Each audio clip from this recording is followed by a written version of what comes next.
tous. Je tiens tout d'abord à remercier le CRES et ses partenaires de cette opportunité. Je remercie parallèlement les organisateurs.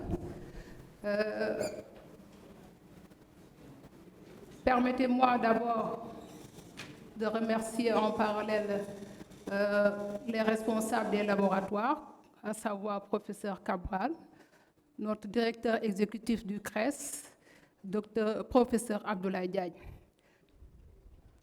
Chers participants, vous conviendrez avec moi que depuis hier, les brillantes présentations, de même que les interventions pertinentes, ont reconnu et confirmé à nouveau l'importance de l'autonomisation des femmes, en particulier le travail de soins non rémunéré.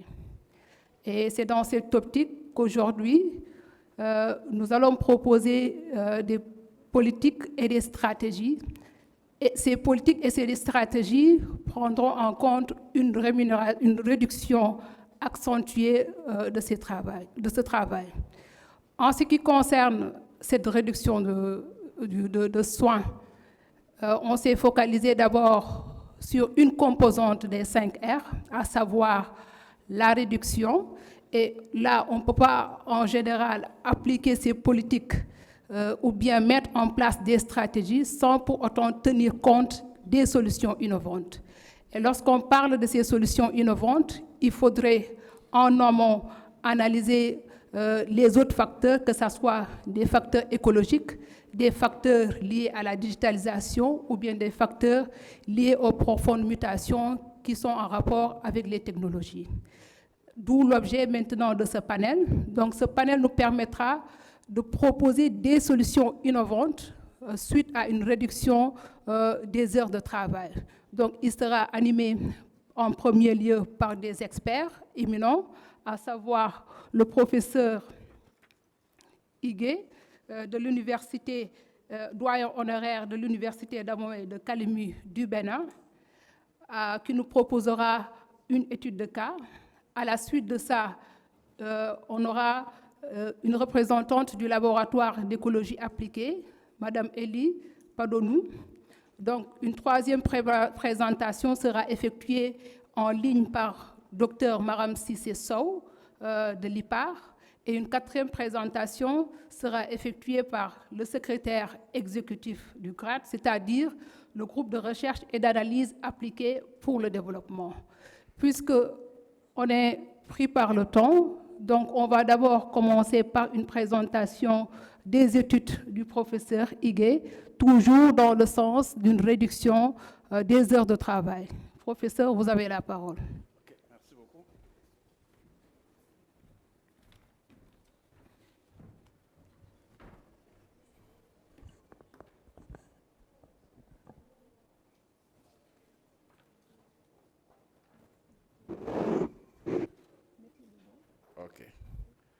Ok, bonsoir tout le monde.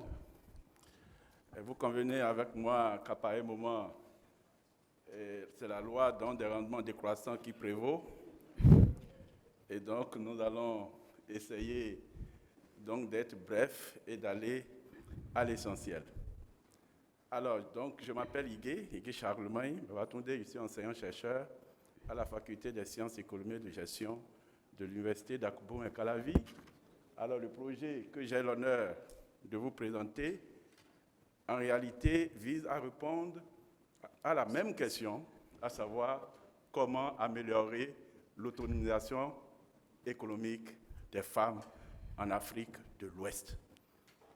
L'une des réponses possibles donc, est fournie par une start-up béninoise qui a d'ailleurs obtenu le premier prix du concours d'excellence de la conférence des ministres de la jeunesse et des sports, de la francophonie, qui consiste tout simplement en réalité à mettre à la disposition de nos mamans une autre manière donc de faire la cuisine, de cuisiner. J'allais dire en réalité une nouvelle, une technologie de cuisson innovante. Alors, c'est cette technologie qui est au cœur donc, du projet qui a été financé par le CRDI et dont je vais tout juste vous présenter la quintessence. Le projet lui-même s'intitule « Impact de l'introduction du foyer amélioré Gave Cooker sur l'autonomisation économique des femmes au Bénin et perspective de mise à l'échelle ». Ce projet donc, a été conduit par un consortium donc, de plusieurs structures. Il y a donc la chaire OMC CIDI de l'Université d'Abomey-Calavi, dont je coordonne l'activité. Il y a la Direction générale de l'environnement et du climat du ministère du Transport chargé du développement durable. Il y a ensuite donc, la Direction générale des ressources énergétiques du ministère de l'Énergie. Il y a le CEA, donc le cabinet d'exploitation comptable, agricole plutôt, qui est en réalité l'inventeur de la technologie. Et puis il y a CASAD Bénin. CASAD Bénin est une ONG donc, qui s'occupe des questions des changements climatiques et de la sécurité alimentaire. Alors, la technologie, en réalité, donc, a été introduite et l'objectif poursuivi par le projet est de savoir justement si son implémentation permet justement donc d'avancer donc dans la problématique de l'amélioration donc de l'autonomisation donc des femmes. Je ne reviendrai plus sur le contexte, encore moins sur la revue de littérature. J'irai directement en fait au niveau des objectifs spécifiques surtout. Donc, il y a 3 objectifs spécifiques. Le premier objectif spécifique vise à analyser l'impact de cette technologie sur le temps de travail non rémunéré des femmes en milieu rural au Bénin. Le deuxième objectif spécifique vise à évaluer l'impact de la même technologie sur l'autonomie économique, sur l'autonomisation économique et décisionnelle des femmes. Et enfin, le dernier objectif vise à analyser l'impact du même foyer sur la réduction des émissions de gaz à effet de serre en milieu rural. Alors, en matière méthodologique, le projet a été implémenté dans 2 départements du Bénin, dans 5 communes de ces 2 départements. Donc 3 communes pour l'un des départements et 2 communes pour le deuxième département. Les noms des communes sont là.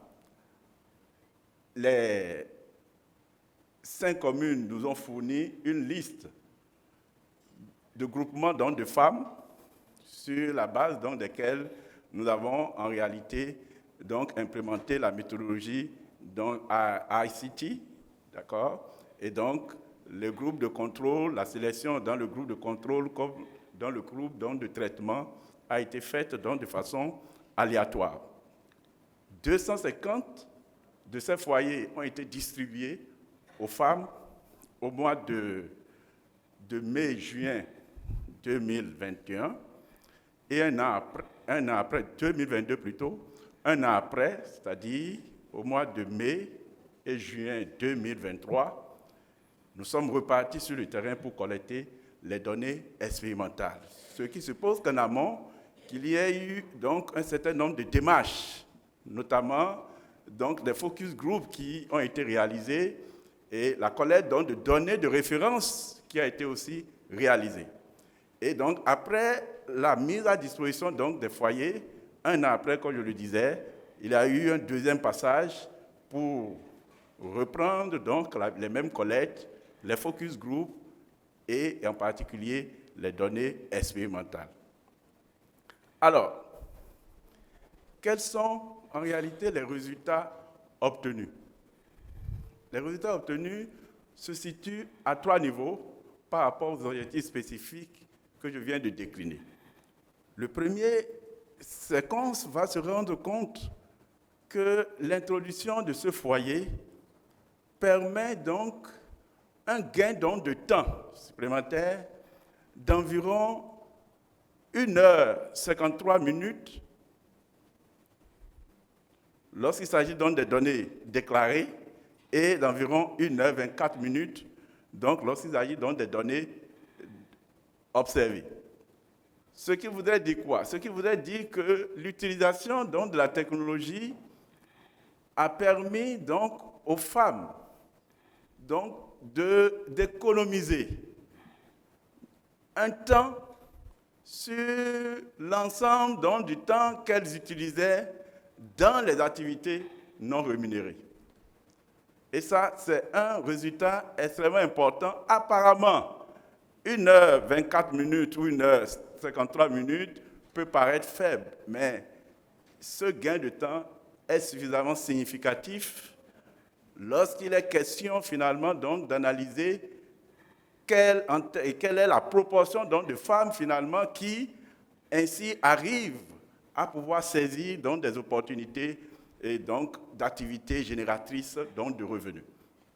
Et je crois que un des présentateurs tout à l'heure avait souligné cela lorsqu'il parlait justement donc d'économie d'1 heure.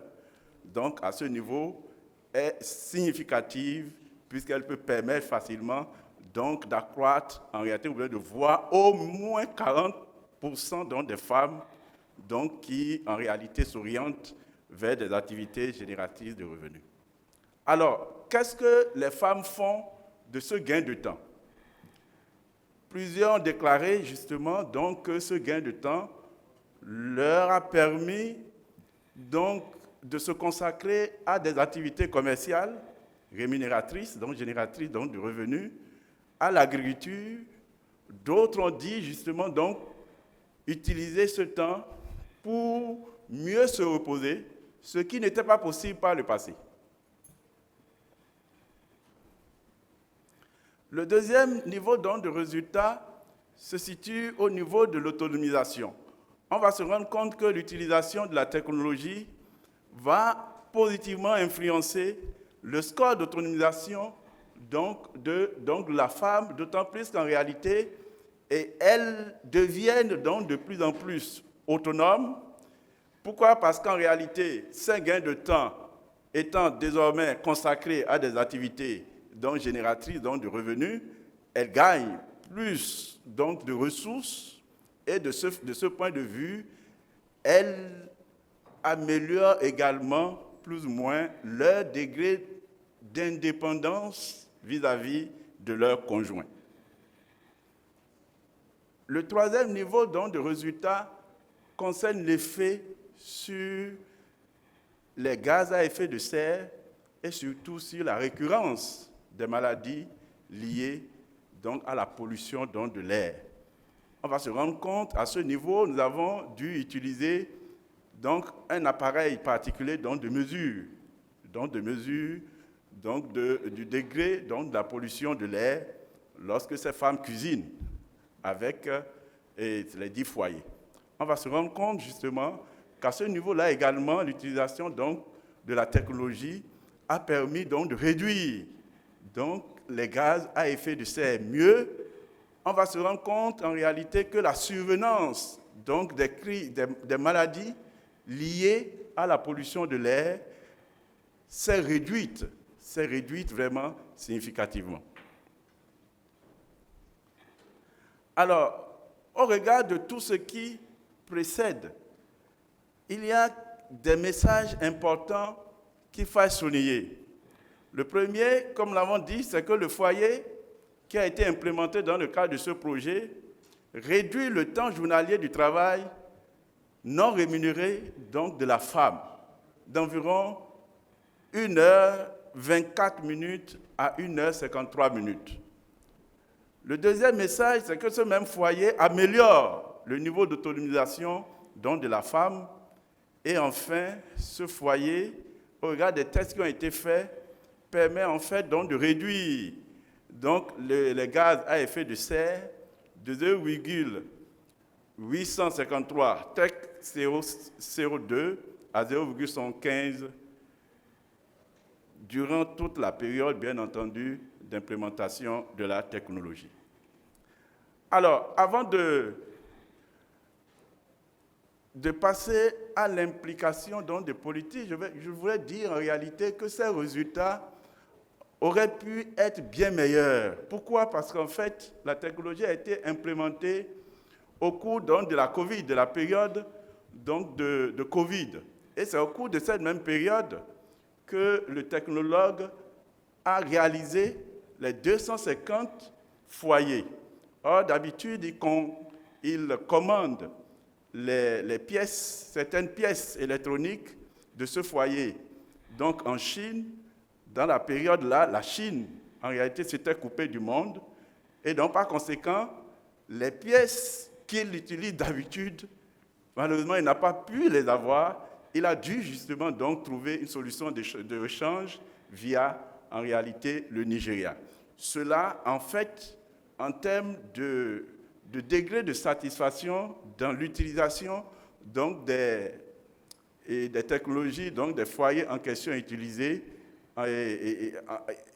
n'a justement donc pas permis, en fait, donc d'atteindre le niveau qui était véritablement espéré, dans la mesure où les composants électroniques ont été acquis de cette manière-là et n'ont pas justement donc fait long feu. Il a fallu qu'à chaque fois qu'ils se mettent à la disposition donc des bonnes femmes pour pouvoir donc les renouveler. Et donc il y a eu donc des foyers qui sont tombés de façon répétitive, donc en panne. Mais à chaque fois, il est obligé justement donc de les renouveler. Cela, justement, en réalité, a dû impacter donc les résultats et finalement, en fait, explique plus ou moins donc ces résultats que nous avons. Alors, si vous permettez ici, professeur, je voulais 2 tout minutes juste pour conclure. Oui, en 1 minute. Voilà, vous avez là, cette page-là présente en réalité la technologie elle-même, qui est un système justement qui est composé d'un système de cuisson rapide à allumage automatique qui exclut en fait l'utilisation donc du pétrole ou de l'allumette. Et c'est une technologie qui est dotée donc d'un régulateur d'équilibre de la combustion, d'un programmeur de temps de cuisson assorti donc de buzzer d'extinction automatique et dotée, bien entendu, d'une autonomie électrique en continu, permettant l'alimentation de 3 lampes, c'est-à-dire pendant que la bonne mère cuisine, elle a la possibilité, en réalité, surtout lorsqu'elle est dans un milieu non éclairé, de pouvoir brancher donc, des ampoules donc, sur la technologie et de pouvoir donc éclairer sa maison, de pouvoir éclairer sa cuisine, de pouvoir éclairer sa cour. Voilà, en fait, de façon succincte, ce que je pourrais dire sur cette technologie. En termes donc, d'implication de politique, il est important donc, de poursuivre le renforcement donc, des politiques de promotion donc, des foyers, donc améliorer dans ce sens-là, et en particulier, bien entendu, pour ce qui concerne donc, cette étude et la technologie Gas Cooker, de poursuivre l'effort de sensibilisation, de formation également, et de développement donc, des compétences donc, des femmes dans le cadre donc, de ce projet. Après l'implémentation, les 531 femmes qui ont été concernées par le projet ont été formées donc, sur donc, des activités génératrices de revenus diverses, identifiées avec elles lors donc, des différents passages sur le terrain. Je vous remercie. Merci, professeur. Merci pour cette brillante présentation relative à l'impact de Guy Cougue sur l'autonomisation économique des femmes au Bénin avec des perspectives de mise à l'échelle. Et comme résultat, vous avez proposé des impacts significatifs, en l'occurrence la réduction des émissions de dioxyde de carbone, ou entre autres une réduction de la quantité de bois ou bien une amélioration du niveau d'autonomisation des femmes. Donc, merci pour toutes ces implications. Il est vrai que vous avez insisté sur l'aspect technologique Donc, j'aurais peut-être après une question. Comment se passe la sensibilisation chez les femmes? Parce qu'adopter ce type de matériel n'est pas... ça sera compliqué pour une femme avec un niveau de scolarisation faible. Donc, comment se passe la sensibilisation en matière de technologie? Peut-être vous aurez l'occasion d'apporter des réponses en ce qui concerne cette question. Donc, sans plus tarder, là, je vais passer la parole à Madame Nassita Fofana, donc, qui va peut-être nous proposer des solutions écologiques par rapport à la structure en ce qui concerne le secteur de la pêche.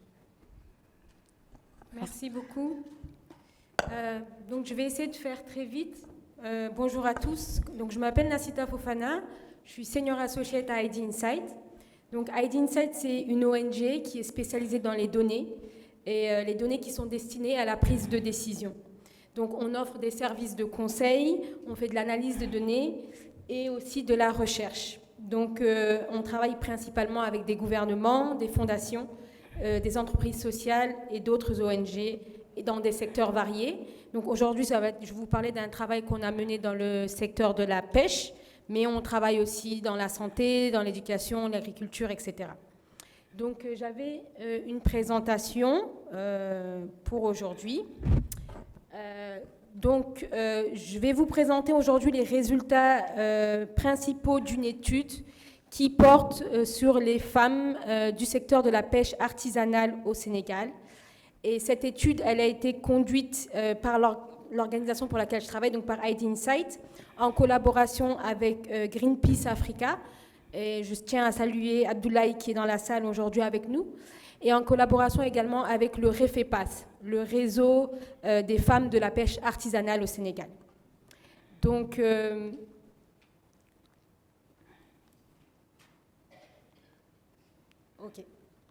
donc l'objectif principal de l'étude, la raison pour laquelle nous avons conduit ce travail de recherche, c'était pour produire des données probantes, pertinentes sur l'activité des femmes du secteur de la pêche artisanale au Sénégal.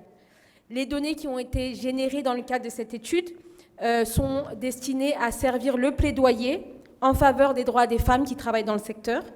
Et l'objectif ultime, c'est de permettre une meilleure prise en compte des voix des femmes dans l'élaboration des politiques publiques. Donc, tout au long de notre étude, nous avions deux questions de recherche principales qui ont guidé un peu notre travail. La première, c'est quel est le rôle économique et social des femmes tout au long de la chaîne de valeur des activités de pêche, de mareyage et de transformation. Et la seconde question, c'était quelles sont les perceptions des femmes quant à leur situation actuelle et leur perception dans le futur. Donc, nous sommes allés à la rencontre de 282 femmes pêcheuses, mareyeuses et transformatrices, donc au Sénégal. Elles étaient réparties dans les 7 régions côtières du pays et nous les avons identifiées aléatoirement sur leur lieu de travail. Donc, quai de pêche pour les mareyeuses, site de cueillette pour les pêcheuses et site de transformation pour les femmes transformatrices. À noter ici, très important, que notre échantillon n'est pas représentatif à l'échelle nationale ou régionale. Donc, les résultats que je vais partager avec vous dans un instant s'appliquent aux femmes de notre échantillon. Donc, un des résultats principaux de notre étude, il y a un point que j'ai omis très rapidement, c'est le type de données qu'on a collectées juste avant. Donc, on a collecté des données quantitatives et des données qualitatives. Donc, les données quantitatives nous ont aidé à mettre en évidence la contribution socio-économique des femmes, tandis que les données qualitatives ont permis de capturer les perceptions des femmes sur leur situation, sur l'évolution de leur métier et encore sur leur vision de l'avenir. Donc, je disais, notre étude a montré que les femmes de la pêche artisanale jouent un rôle important, primordial, au sein de leur communauté et au sein de leur foyer. Les femmes jouent premièrement un rôle très important, indispensable pour les enfants, pour leurs enfants.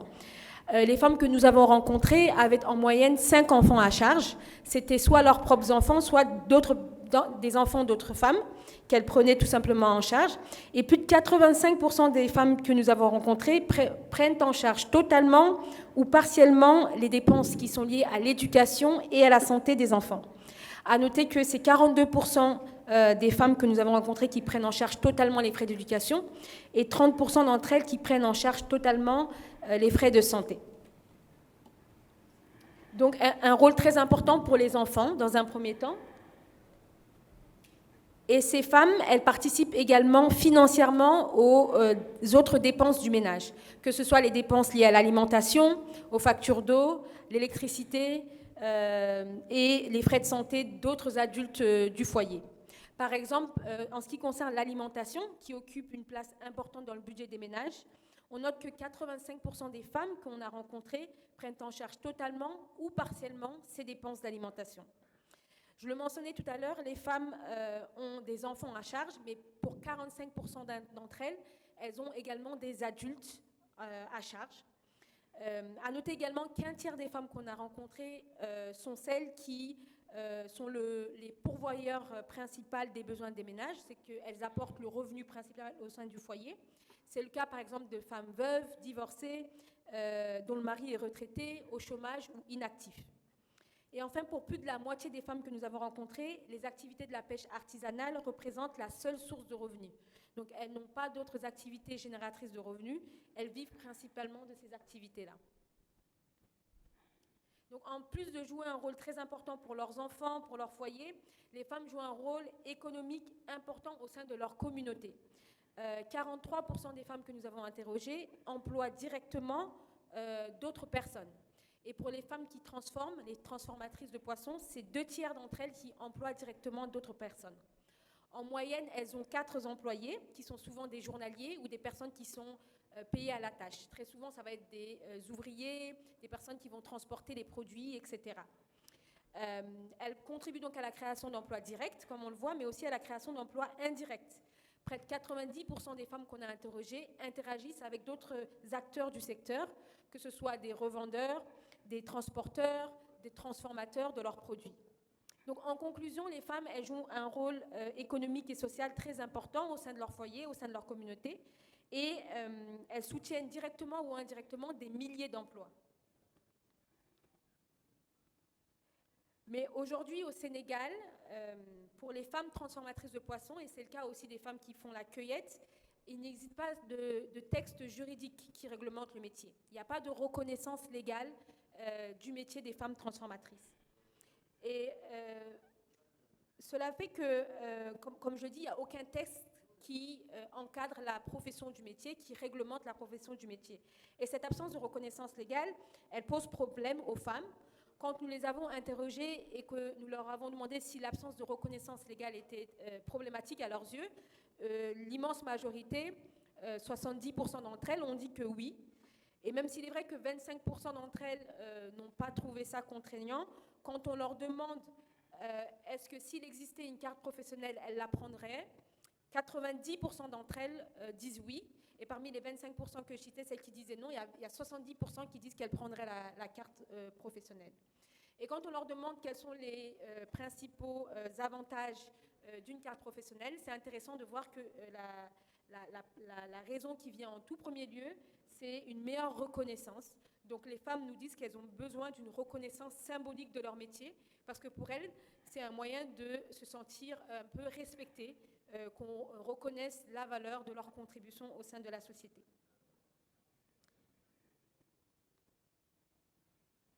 Alors, ensuite, il y a ce point sur lequel on voulait revenir, c'était la difficulté d'approvisionnement en produits halieutiques et faire le lien un peu avec le changement climatique.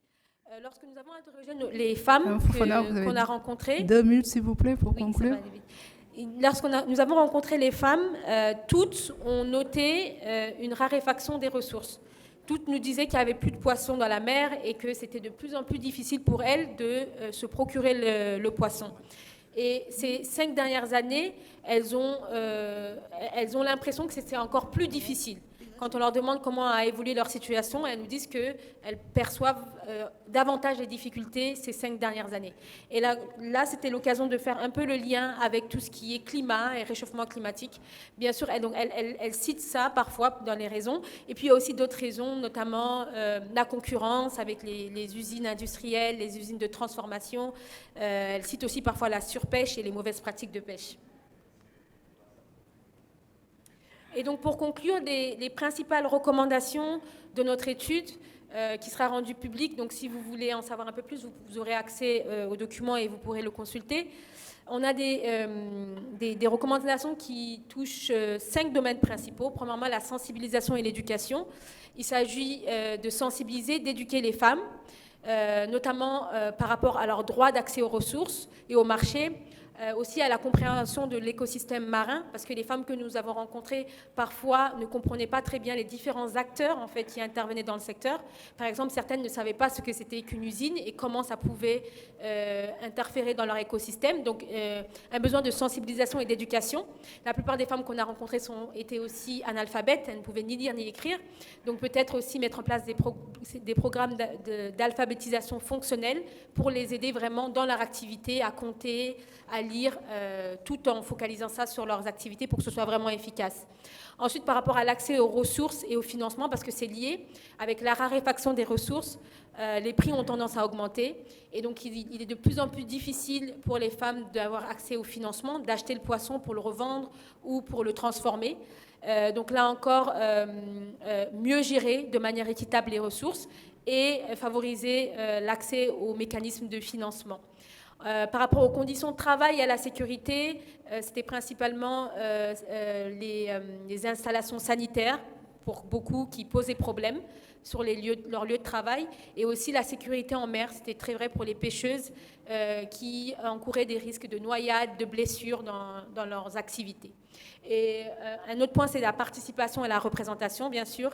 Il est vraiment important que les femmes puissent être représentées également au niveau des instances décisionnaires et qu'on prenne en compte une perspective genre dans l'élaboration des politiques publiques, notamment celles qui vont concerner les femmes. Et en dernier point, le plaidoyer, poursuivre le plaidoyer pour la reconnaissance légale, notamment parce que c'est un point très important. Ça, c'est pour les transformatrices et les femmes pêcheuses. Donc, voilà, cette reconnaissance-là, elle est primordiale. On a parlé tout au long des sessions des 5 R, de la reconnaissance, la réduction des inégalités, la rémunération juste, la redistribution et la représentation. Et voilà, avec ces femmes de la pêche artisanale, je pense qu'on est en plein dans la thématique. Donc, je m'arrête là. Et voilà, j'espère que je n'ai pas trop débordé. Ouais. Merci Madame Fofana pour cette brillante présentation. C'est vrai que le plus souvent, lorsqu'on parle d'autonomisation des femmes, on se base plus sur le secteur agricole, mais cette fois-ci, on a l'opportunité d'avoir autant d'informations en ce qui concerne le secteur de la pêche. Donc, vous avez relaté l'importance du secteur de la pêche en ce qui concerne le développement ou bien l'inclusion sociale chez les femmes. Vous avez relaté aussi les différents produits de ce secteur. Nous proposez aussi des politiques d'urgence, à savoir, nous proposer des politiques d'urgence, à savoir la reconnaissance légale de ce secteur. Encore une fois, merci pour cette brillante présentation. Peut-être après, si on fait encore un autre tour de table, donc peut-être il y aura des questions en ce qui concerne votre domaine de recherche. Donc, à la suite de la présentation de Madame Fofana, donc on va passer à la présentation de Monsieur, à la présentation de Monsieur, de Madame Cissé Sow, si elle est en ligne, bien sûr. Pas encore. Donc, dans ce cas, on va passer à la présentation du professeur Lanko Ondé, qui est le secrétaire exécutif du groupe de recherche et d'analyse appliquée pour le développement, pour nous proposer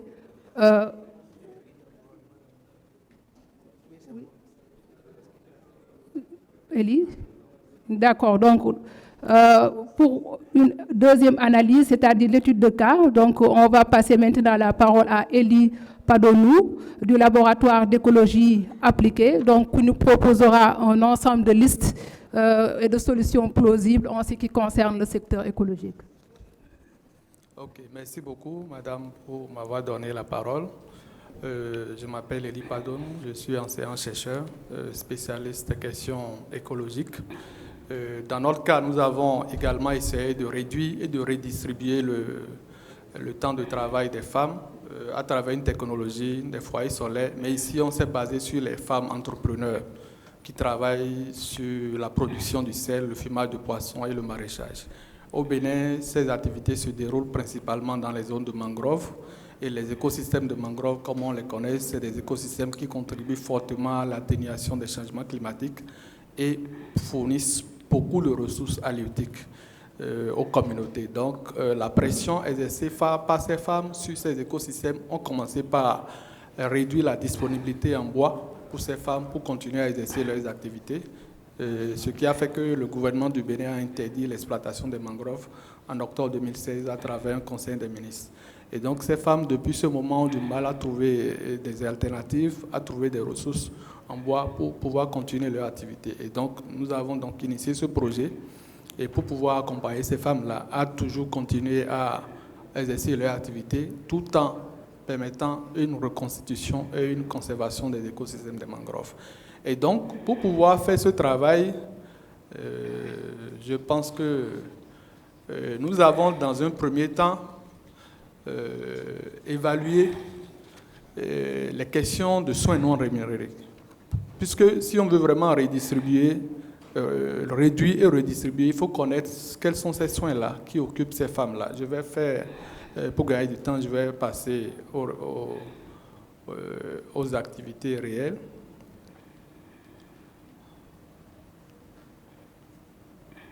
Voilà. Donc je disais que pour réellement réduire le temps du travail à travers la technologie, il faut identifier d'abord quels sont les soins non rémunérés que les femmes, qui occupent les femmes, surtout les soins directs à travers les services de garde d'enfants, les soins de ménage et les services communautaires. Donc c'est important de connaître ces aspects pour savoir sur quel levier appuyer pour une meilleure autonomisation des femmes. La deuxième chose aussi, c'est de comprendre est-ce que ces femmes sont réellement autonomisées, aussi bien financièrement, par rapport à leur gestion, à leur relation avec leur conjoint dans le ménage et aussi sur divers facteurs. Et parce que ça permettra vraiment de savoir là où il faut prendre des décisions pour que ces femmes soient davantage disponibles pour une meilleure production de leur activité génératrice de bénéfices.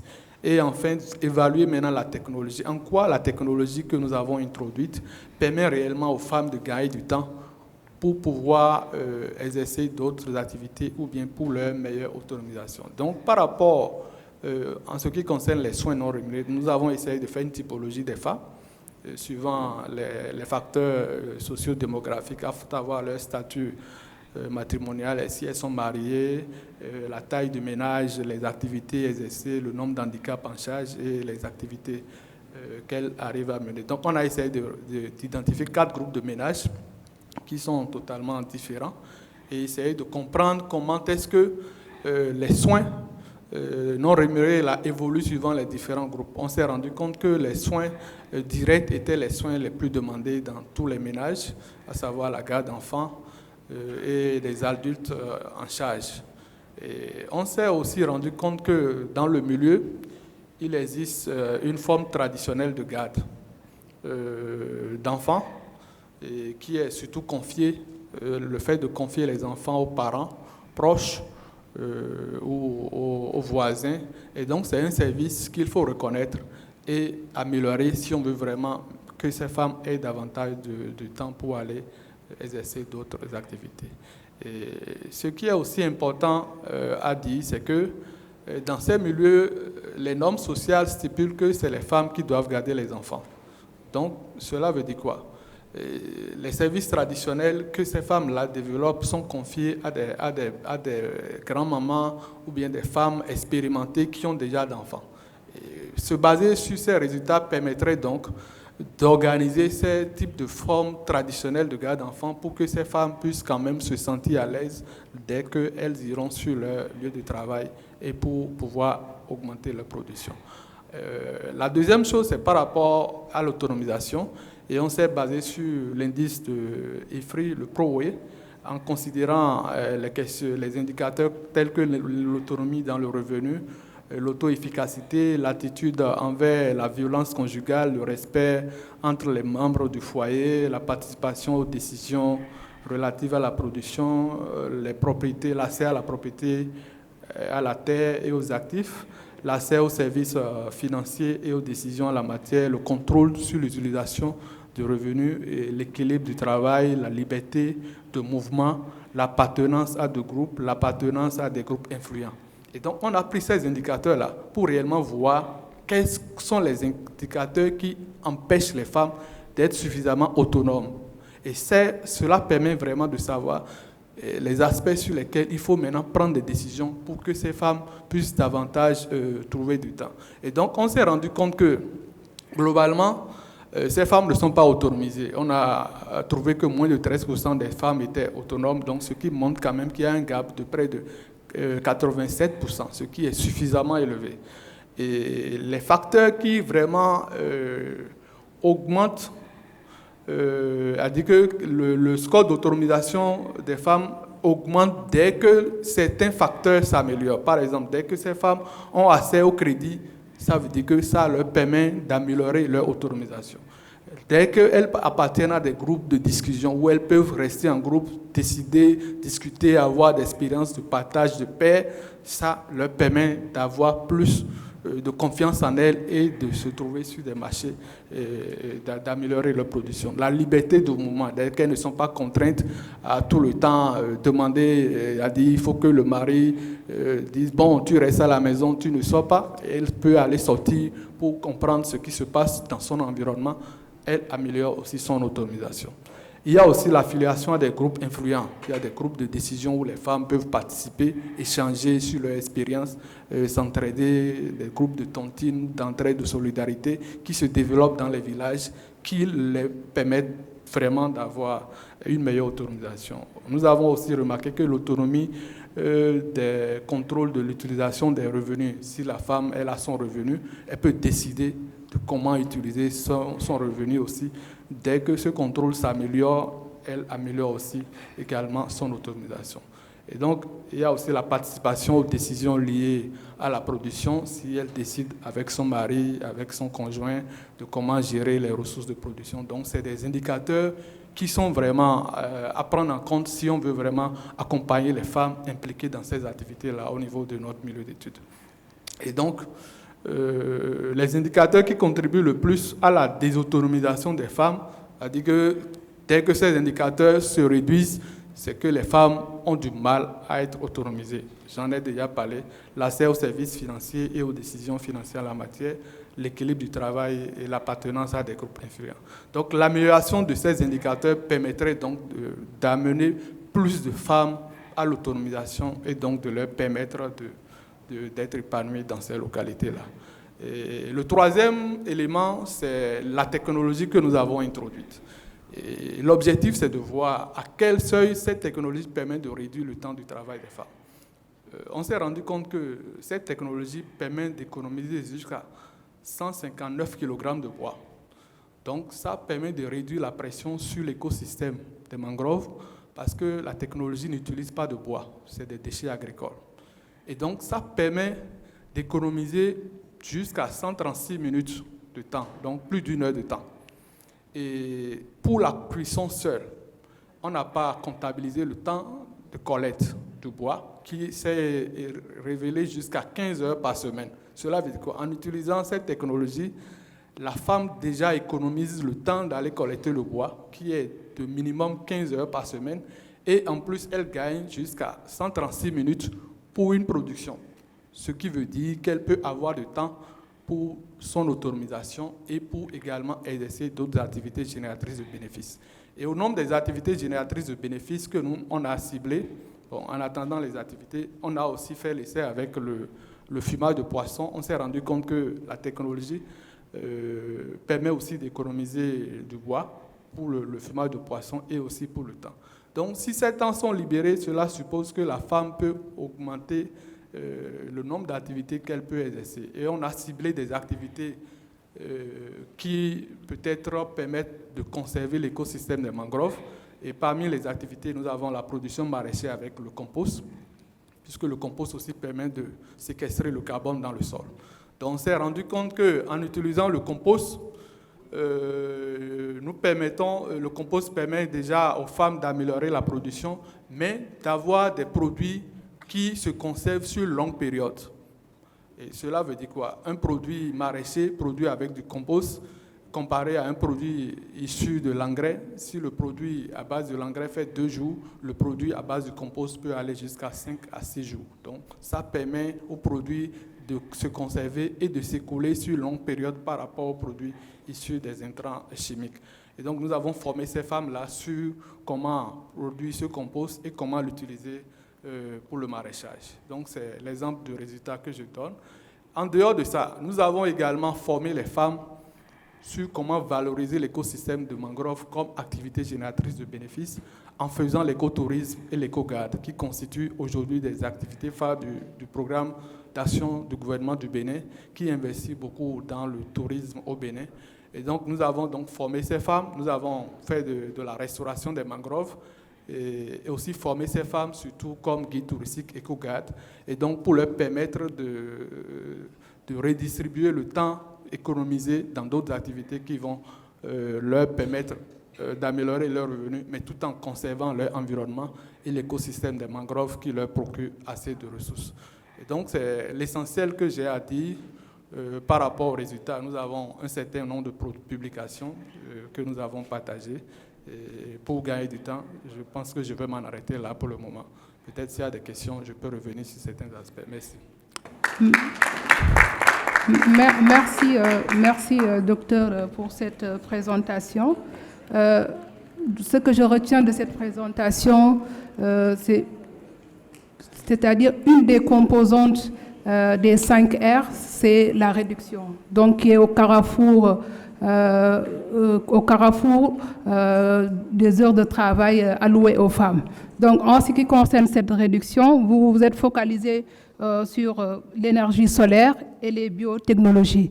Et comme résultat, vous avez trouvé qu'il y a une efficience des scores d'autonomisation des femmes, à savoir des indicateurs, que ce soit l'accès au crédit, la confiance en soi, ou bien les revenus, c'est-à-dire une hausse des revenus ou bien une hausse de la consommation. Donc, encore une fois, merci pour cette présentation. Donc, peut-être on aura l'occasion aussi de vous poser des questions en ce qui concerne cette étude. Sans plus tarder, on va passer maintenant la parole au professeur Damien Dugrat, qui travaille sur les questions en rapport avec l'économie circulaire, l'inclusion et l'égalité de genre en Afrique de l'Ouest.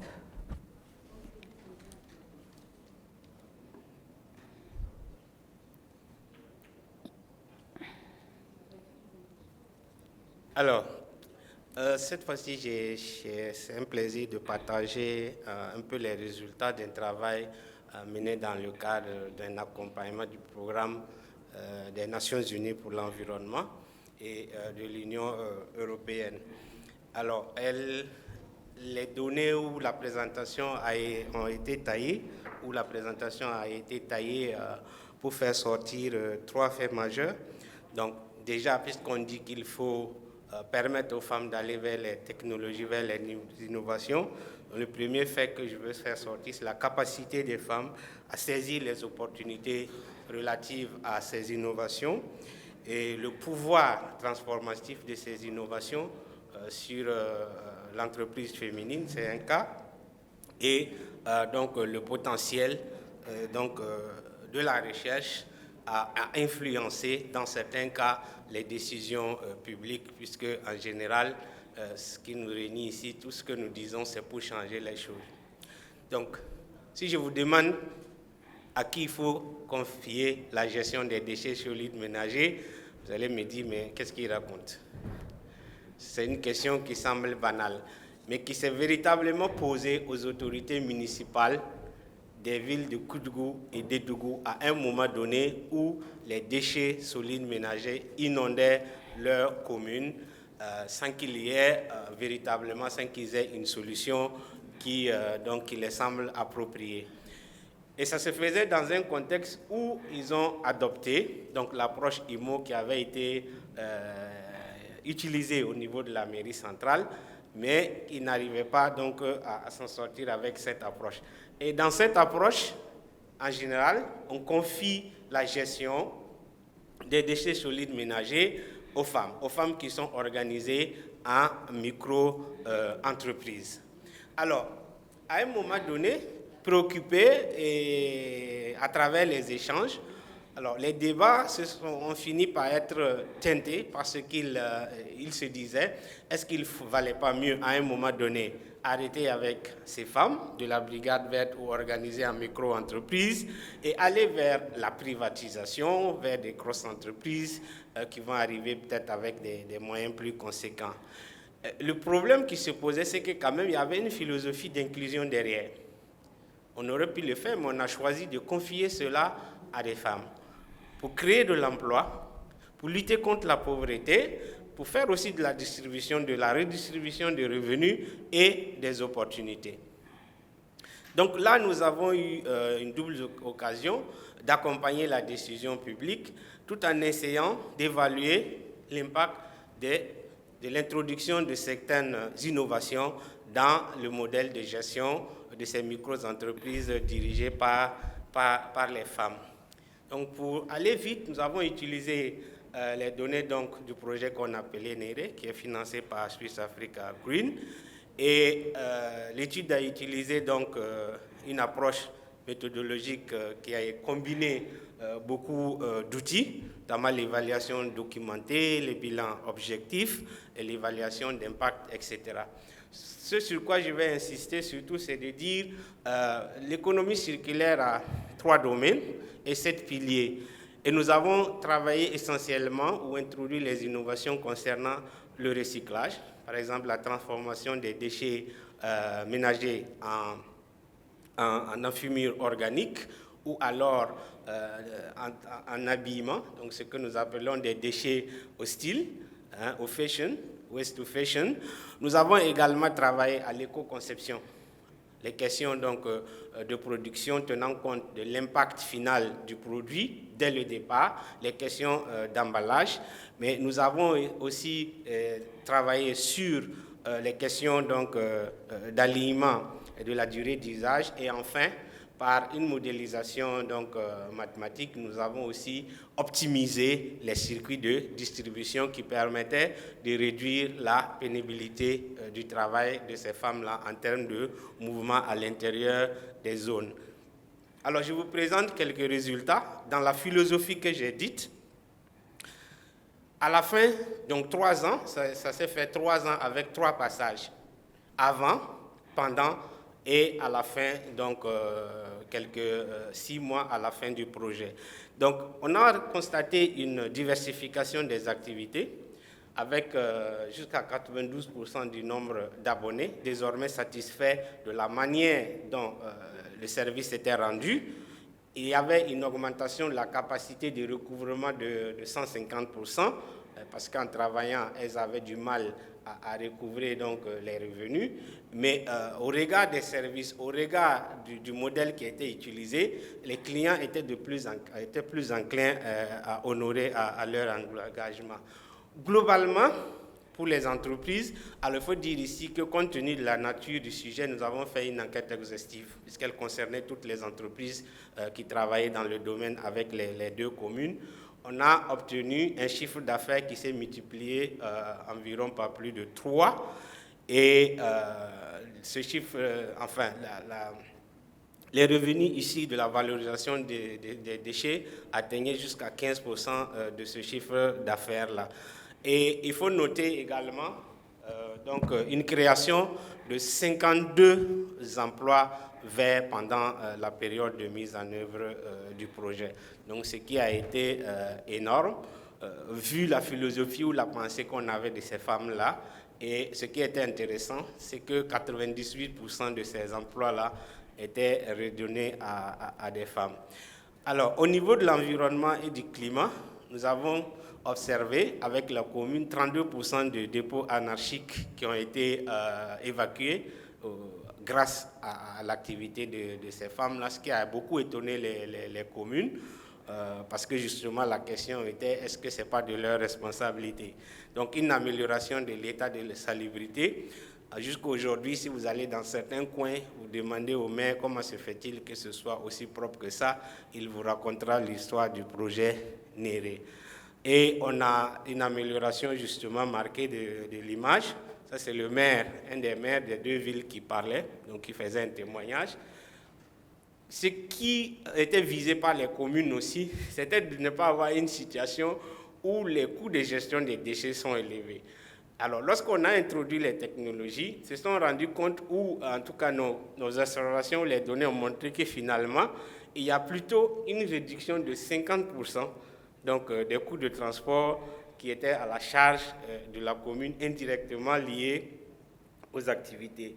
Du coup, au lieu de se demander à qui il fallait confier la gestion des déchets, donc à peine à la fin de la 3e année, la commune de Koudougou, par exemple, avait décidé avec la municipalité, avec les conseillers municipaux, de mettre en place 15 millions de francs CFA, ce qui était énorme par rapport à un budget zéro confié aux déchets. Et les conseillers municipaux étaient d'accord, tout à fait, parce qu'ils voyaient les résultats sur le terrain pour soutenir maintenant. Donc, au lieu de dire on va les virer, maintenant, on va vers une stratégie pour les soutenir. Et en tout cas, jusqu'à aujourd'hui, cette stratégie a été abandonnée. Donc, pour le moment, on a laissé les femmes avec leurs compétences améliorées, c'est-à-dire des compétences durables, qui continuent de travailler. Alors, donc, ça veut dire quoi? Que les micro-entreprises de femmes, il faut croire en elles, elles ont la capacité donc de transformer les secteurs économiques dans lesquels elles investissent. Ici, c'est l'économie circulaire, le domaine de la gestion des déchets.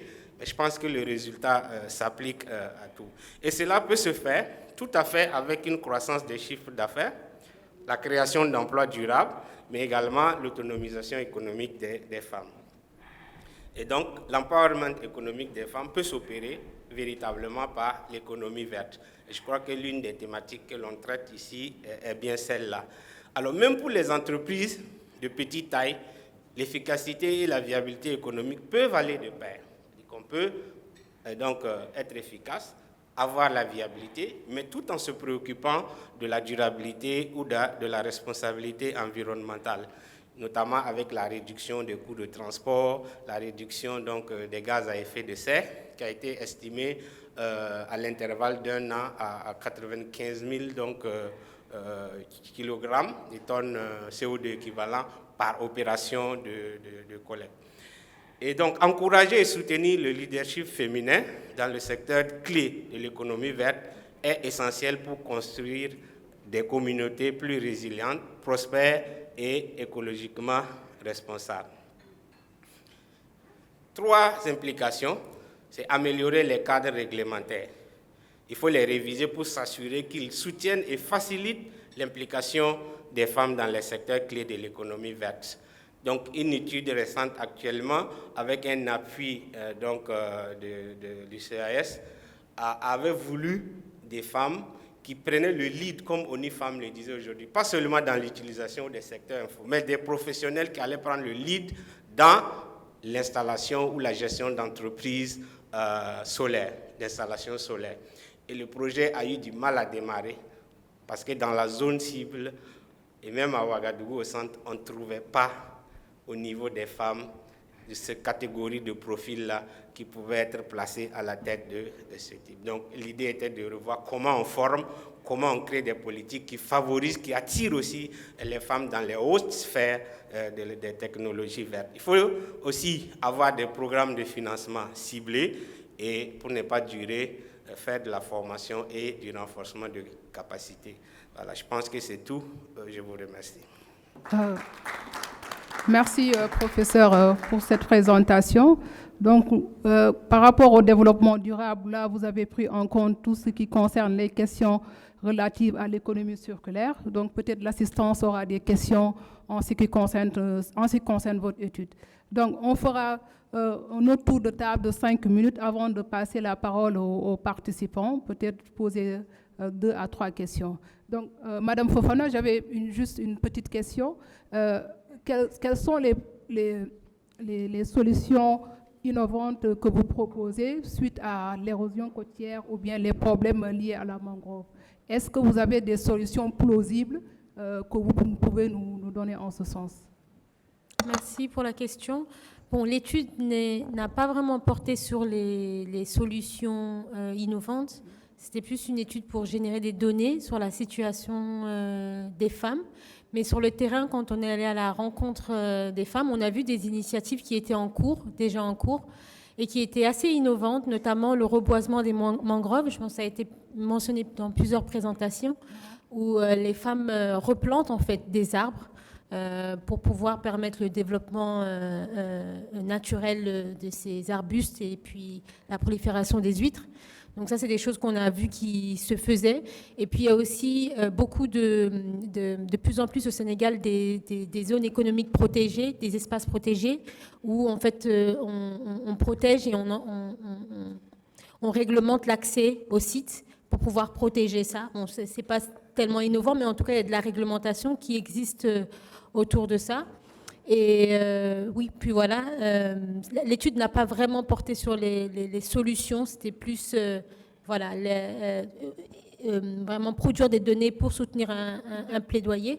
Et on a aussi Greenpeace qui est dans la salle, Abdoulaye peut-être qui voudra intervenir tout à l'heure, qui est un spécialiste pour le coup du domaine de la pêche, et je suis sûre qu'il aura certainement des données beaucoup plus précises à partager. D'accord, merci. Professeur, vous avez, lors de votre présentation, insisté sur l'aspect technologique, et il y a des travaux qui ont montré que, en ce qui concerne la technologie verte actuellement, il n'y a pas de résultats significatifs en ce qui concerne les pays africains.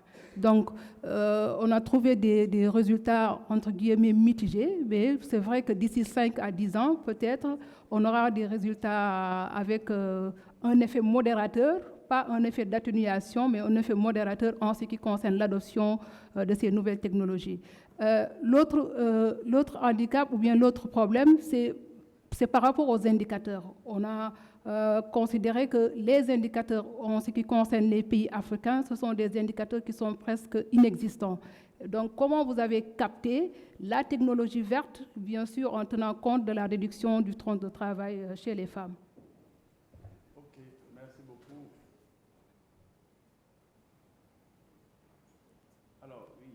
Je crois qu'avant donc de revenir à ces 2 questions, il y a une première que vous avez posée quand je finissais la présentation, à savoir comment les femmes qui ne sont pas instruites avaient été donc formées pour. Il faut dire que la formation donc, sur la technologie, la prise en charge de la technologie, l'utilisation de la technologie s'est déroulée justement dans les langues locales. Et toutes les fois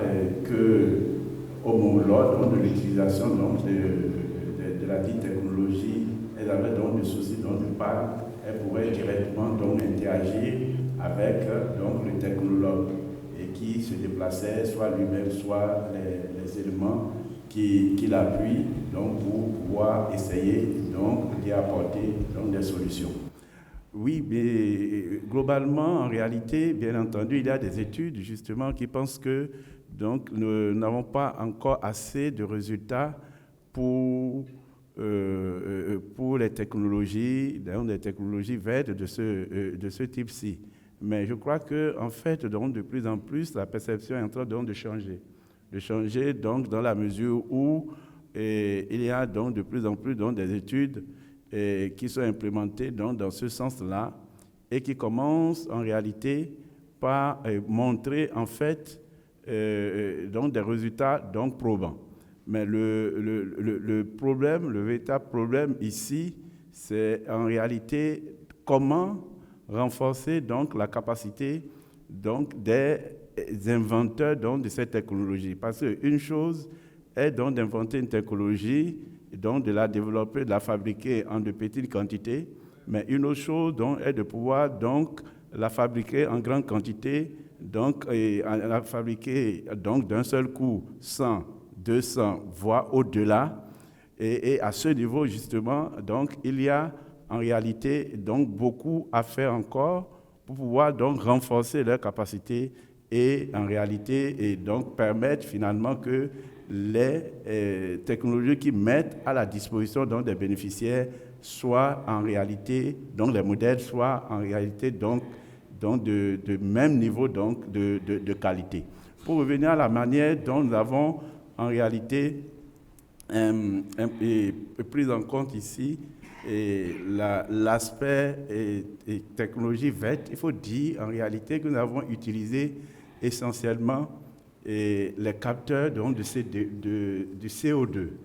Donc, ce sont des capteurs donc, du CO2 qui donc, ont été commandés, d'accord, un certain nombre et donc distribués donc, aux enquêteurs qui, en réalité, ont séjourné dans les foyers donc, de 6 heures à 22 heures et qui, en réalité, donc, ont relevé, en fait, donc, le niveau donc, de pollution toutes les fois que donc, les femmes utilisaient donc la dite technologie. Et le travail a été fait, la collecte donc, de données a été faite avant, en réalité, la mise à disposition donc, de la technologie, et elle a été reprise et une fois justement donc, que la technologie a été mise en réalité en place. Et cela, en fait, et donc c'est de cette manière que nous avons en réalité donc approché donc la question. Et c'est ça qui donc révèle en réalité qu'il y a en fait une réduction quand même donc en termes donc, de gaz à effet donc, de serre, c'est-à-dire en termes donc, de fumée, il y a une réduction donc drastique à ce niveau-là. L'autre chose, et c'est surtout au niveau donc, des composantes qui sont utilisées en fait dans cette technologie. C'est une technologie qui utilise tous les déchets et tous les déchets que les ménages, les bonnes dames avaient l'habitude donc, de jeter sont donc utilisés comme input donc pour faire justement dans le feu et faire tourner donc la technologie. Et cela justement donc a montré en réalité que les ménages qui par le passé utilisaient justement donc des quantités donc de bois importantes n'en utilisaient plus donc du tout parce qu'en réalité elles s'étaient reconverties dans l'utilisation donc de ces déchets. Ça peut être les palmistes, les déchets dans les palmistes, ça peut être donc du charbon, donc du bois, ça peut être donc les résidus donc des tiges de riz ou donc des tiges donc du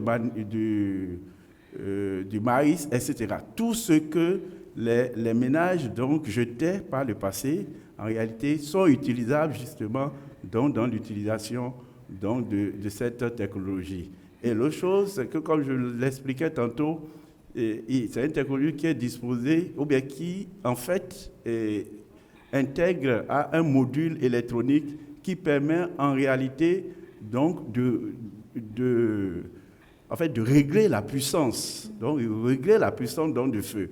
Et cela permet à la femme donc de programmer la durée de la cuisson donc de ce qu'elle veut cuire. Si c'est le riz qu'elle veut cuire, elle veut que ce riz-là cuise en fait en 20 minutes, en 15 minutes, elle programme cela. Si c'est en 30 minutes qu'elle souhaite le faire, elle programme donc cela. Pendant ce temps, en réalité, elle peut vaquer à d'autres préoccupations.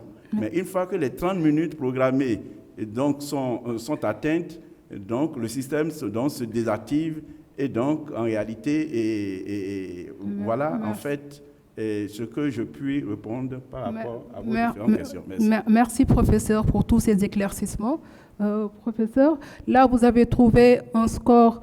La question est de savoir, pour avoir un score efficient d'autonomisation des femmes, cela suppose forcément qu'il faudrait stimuler d'abord la productivité, entre autres, accroître le bien-être ou bien favoriser la créativité. Donc, par rapport à votre résultat, quelles sont les activités à haute intensité de main-d'œuvre que vous avez utilisées de telle sorte que vous avez eu ces résultats pour vous? Merci beaucoup, madame. Je voulais d'abord dire que pour une meilleure autonomisation des femmes sur lesquelles nous avons travaillé, les femmes entrepreneurs dans les zones de mangrove, il ne suffit pas seulement de réduire le temps de travail. Il faut s'assurer que les indicateurs qui leur permettent d'être autonomes aussi soient pris en compte. Et parmi ces indicateurs, nous avons parlé de la garde d'enfants. On a vu que dans le milieu, il y avait les services de garde traditionnels qui aidaient ces femmes à laisser leurs enfants aux proches des grandes-mères ou bien des voisins pour aller travailler, puisqu'elles travaillent avec le feu. Elles ne peuvent pas amener leurs enfants sur les lieux de production. Et la deuxième chose, c'est les indicateurs de pro et d'autonomisation. On s'est rendu compte qu'il y avait les questions de finances, les questions de décision des revenus, d'appartenance au groupe qui permettaient aux femmes, les femmes qui ont une meilleure condition de ces indicateurs étaient plus autonomes que celles qui n'en avaient pas mieux. Cela veut dire quoi? Et dès qu'on va davantage permettre aux femmes d'avoir accès au crédit, et former les femmes sur comment gérer leurs ressources, et aussi les aider à rester en groupe pour avoir des expériences de paix, cela leur permettrait davantage d'améliorer leur niveau d'autonomisation.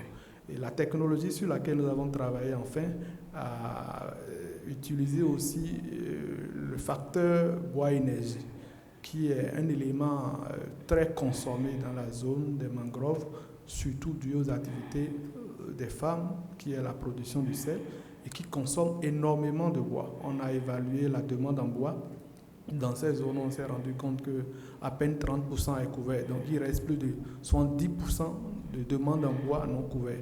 Et si ces besoins ne sont pas substitués à des alternatives écologiques telles que les énergies renouvelables, cela mettrait en péril l'écosystème des mangroves et toute la communauté côtière, parce que les mangroves également atténuent non seulement les changements climatiques, mais servent de tampon entre l'océan et la terre ferme par rapport aux variations du niveau de la mer. Et donc, ce travail vraiment a permis de montrer que la technologie peut permettre aux femmes de ne plus aller chercher du bois, donc utiliser des déchets agricoles pour produire le sel. Et cela permet de conserver les écosystèmes de mangroves et leur permettre d'avoir des revenus. Maintenant, ce sur quoi il faut travailler, c'est comment aussi assurer une meilleure commercialisation de ces produits-là pour que ces femmes puissent quand même améliorer leurs revenus. Il faut dire que ce projet, quand on commençait ce projet, nous avons associé un certain nombre de partenaires techniques et financiers. Il y avait le programme des Nations Unies pour le développement qui avait beaucoup d'initiatives au Bénin, et la FAO aussi, qui travaille surtout sur la conservation des mangroves et sur les femmes. Et donc ça a permis à ces partenaires de mettre en place un projet. Il y a le projet Procel aujourd'hui, qui est mis en place par le gouvernement à travers le ministère des Petites et Moyennes Entreprises et pour aider ces femmes-là. Donc, c'est déjà des initiatives qui vont accompagner ces femmes à une meilleure autonomisation. Merci, professeur, pour toutes ces informations. Avant de passer la parole à l'assistant, professeur, Damien. Oui, donc là, juste une dernière question. Vous avez parlé de l'économie circulaire. C'est vrai que si on considère les pays africains, les pays en voie de développement et les pays émergents, on n'a pas les mêmes réalités de développement. Est-ce que l'économie circulaire est une nouvelle alternative pour une réduction du temps de travail chez les femmes? Oui, merci pour la question. Effectivement, justement, la présentation que j'ai faite pose déjà ce problème de différence de contexte. Parce que je disais au début, si on posait la question dans certains contextes, on va dire mais qu'est-ce qu'il raconte, c'est à peu près évident. Alors que dans notre cas, ce n'est pas vraiment la situation que l'on observe.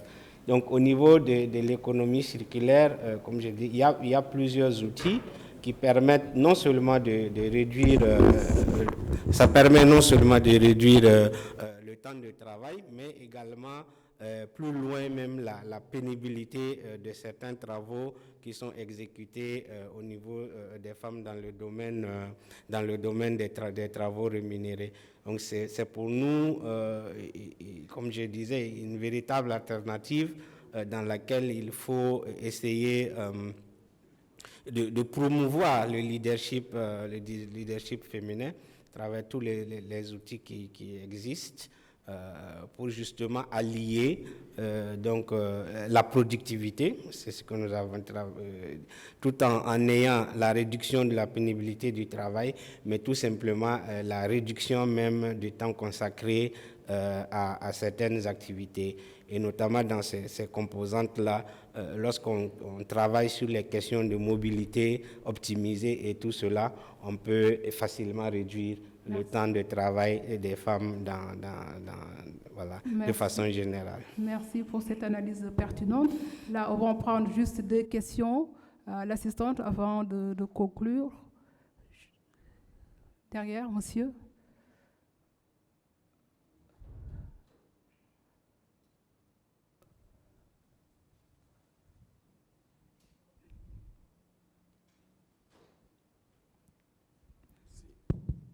Merci beaucoup.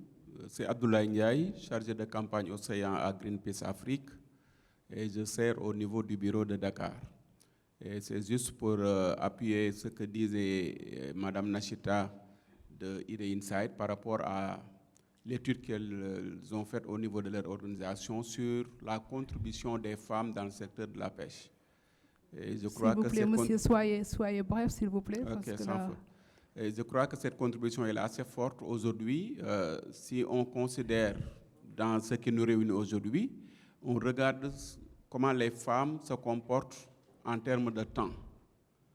Et je vois qu'en 2010, quand on a sorti une étude pour montrer comment les femmes travaillent avec leurs enfants sur le dos, l'État du Sénégal a pris la responsabilité pour dire que désormais, dans tous les nouveaux sites de transformation, il y aura des garderies d'enfants.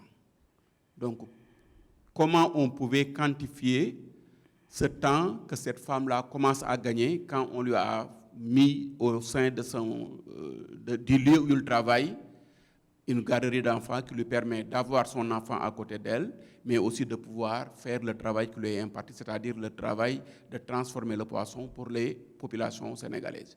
Je crois que c'est ce que je voulais apporter en termes de contribution sur ce que disait Nassita, parce que ce qu'elle montrait, c'est l'importance du secteur des femmes dans le secteur de la pêche.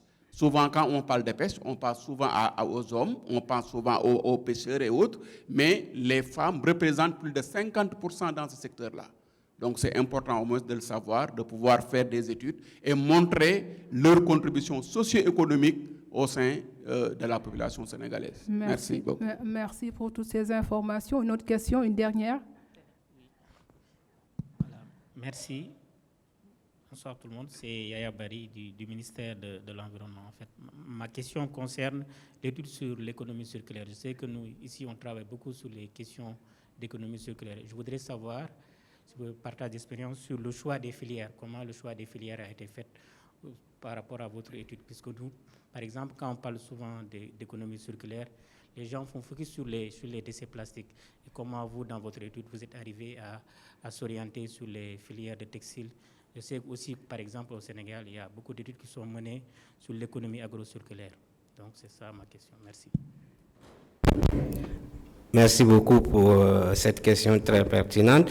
Je veux dire que dans notre cas, les choix méthodologiques ont été plus ou moins facilités parce qu'on avait un objectif relativement précis tout en utilisant des outils scientifiques basés sur l'introduction de technologies. Parce que là, déjà, il s'agissait de voir si donc les micro-entreprises qui sont sur ce marché-là, qui travaillaient, pouvaient, à partir donc de l'amélioration, de l'introduction de quelques technologies, avoir une certaine transformation qui leur permet de profiter des opportunités de marché. Et donc, du coup, déjà, le plastique est un problème phénoménal. Au Burkina, je considère que c'est aussi. Il y a une loi qui l'interdit depuis 2015, donc le choix a été vite fait de s'insérer dans ce domaine-là. Mais également au niveau du Burkina Faso, et je pense que c'est un peu aussi le cas de la sous-région, quand vous regardez les déchets solides ménagers, à l'exception des déchets plastiques et autres. Donc, on a 80 à 90% des déchets qui sont constitués donc des déchets qui peuvent être utilisés notamment dans la production de fumures organiques qui peuvent être transformées. Et donc, c'est comme ça qu'on a choisi fondamentalement les deux domaines sur lesquels on a travaillé avec les femmes, avec pour perspective d'introduire les technologies qui les permettaient à la sortie de diversifier finalement leur secteur de production ou d'activité, mais également d'augmenter la productivité de cette activité-là dans ces grandes filières-là. Merci beaucoup. Donc, avant de conclure, je tiens tout d'abord à remercier et à féliciter les panélistes donc, pour les brillantes présentations, de même que les interventions pertinentes. Donc, merci aussi à l'assistance.